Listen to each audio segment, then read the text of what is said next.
Student empowerment.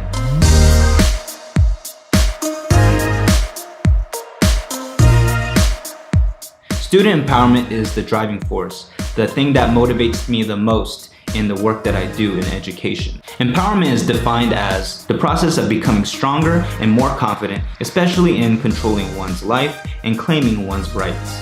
As educators, we facilitate this process and guide students in developing knowledge, skills, and mindsets, equipping them with the tools to help them become stronger and more confident. To educators and in the realm of education, I think the term power refers to the power that students feel when they go through the process of becoming stronger and more confident, which can lead to student agency. So if you think about it, student empowerment is the underlying force that drives everything we do as educators.